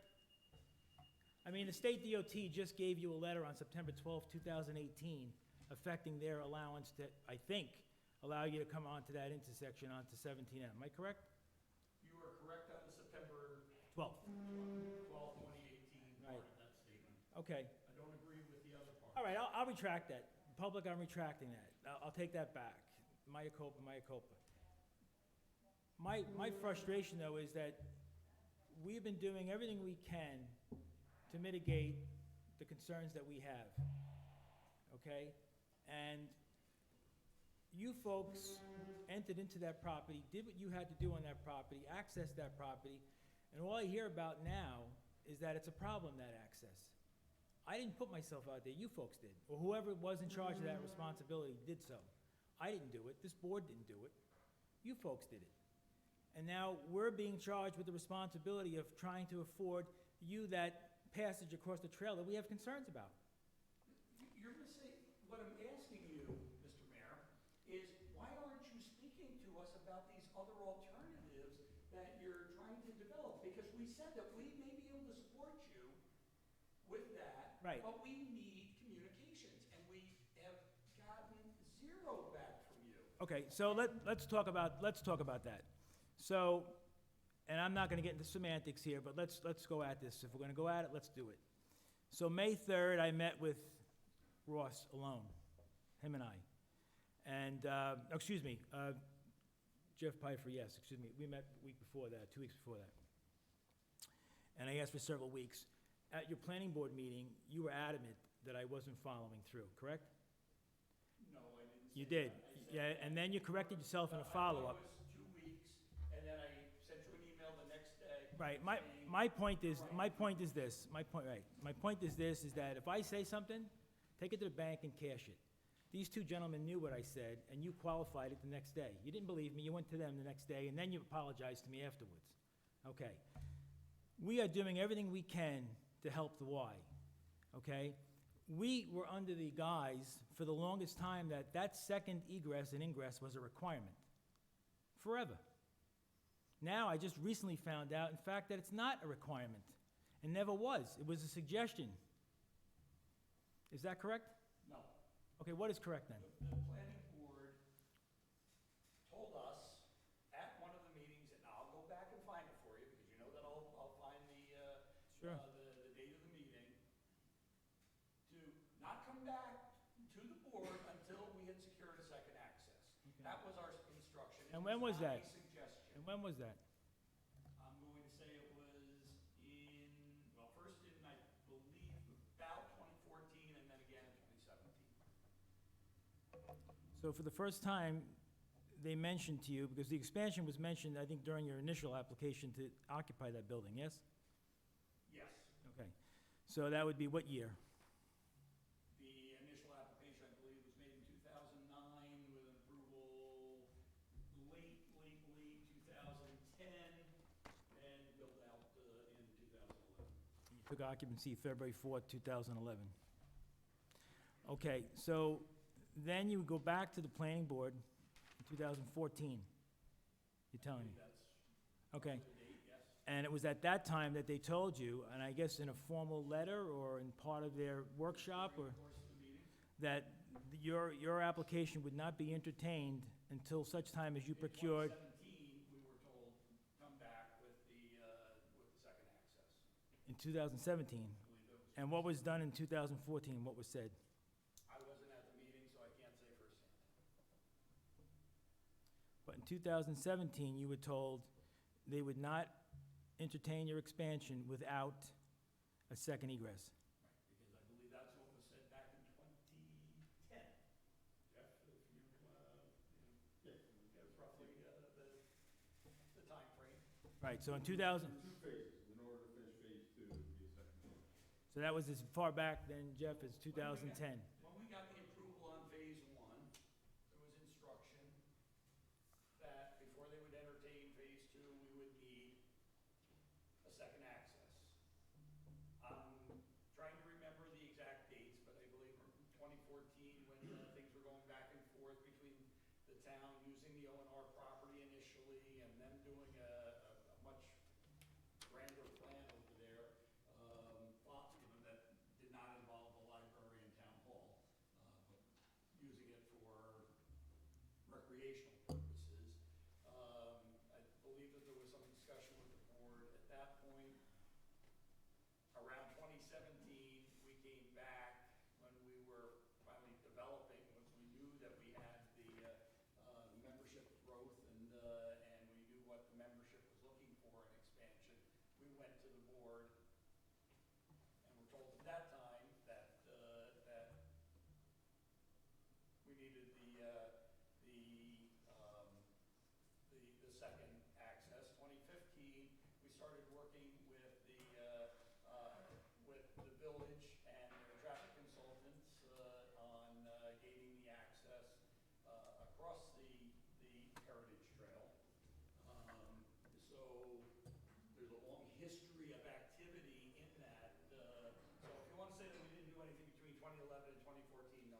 Yeah, I guess what, I guess what I, YMCA. right, okay, Tried to grow it. right. And I guess what I was really trying to state, 2017 on, we were told, bring us back a second entrance. and that was in writing, you said? That was stated at a meeting. I don't know if it was in writing or not. I was not at that meeting. Mr. Preston and Mr. Podansky and Mr. Sandor were at the meeting. Right. But they've since let you back in for your application for your expansion? We, after the March meeting, we spoke to the planning board and asked if we can come in and bring them up to date without resolution of this board. And they entertained us. Gotcha. I have no idea what they're gonna do with our application, I don't know either. but So, my point tonight is that we're looking for communication. If you have a grander plan to solve the problems and we can put our energies and resources in another direction, we're willing, but we need communication. We need the back and forth. right, Because what you may think is good for the why, we may not think that. And maybe there is some middle ground that we can find, but but see, that you've gone dark on us as far as. I don't, yeah, so I'm not gonna, we're not gonna discuss the going dark or whatever. Something should have came to you on May 24th, something should have been in your hands May 24th, according to what you said in the beginning, and it has not, right? But today's June 4th. I think we can May 31st. I mean, if this were like December of 19, and I said May 24th of 19, I kinda got you say, that was 2 weeks ago. You know what I mean? And you all know, because you've met with Creighton Manning, right? Yes, we did. Okay, so nobody's gone dark, and when I spoke to Jeff and I spoke to Ross, I told them that we'd probably get something done in 2-3 weeks, and I thought when I left that meeting, that we were giving them some information, because I don't like to speak out of church. I like to be able to do all my diligence and let this board do its work as well. And part of that included Creighton Manning, part of that was going back to the town. You talk about going dark, I didn't know you had a financial concern until January 15th. I had no idea what was driving you behind this whole thing about money. Secondly, I didn't know that the license agreement wouldn't work, why it wouldn't work. So I went out and I got double the time that they offered you. I'm working on 10 years with some options. And, you know, I've got to say that I got to do that before I could come to you and say, hey, listen, I got this idea. Because I did come to these gentlemen and I tried to give them something. We left, we shook hands, I thought we were family that day. Today, I don't feel like I'm a family member. Today, I feel like I'm that guy that we don't want to talk about. And that's the way you guys, that's your MO. You're up, you're down, you're up, you're down. I have never changed my temperament once, ever, in my dealings with the YMCA, Mr. Ross, you, Jeff, nobody, ever. Just haven't. I've always said, let me work with this board, council, traffic consultants. We're into this for about 10 grand already, financially, trying to see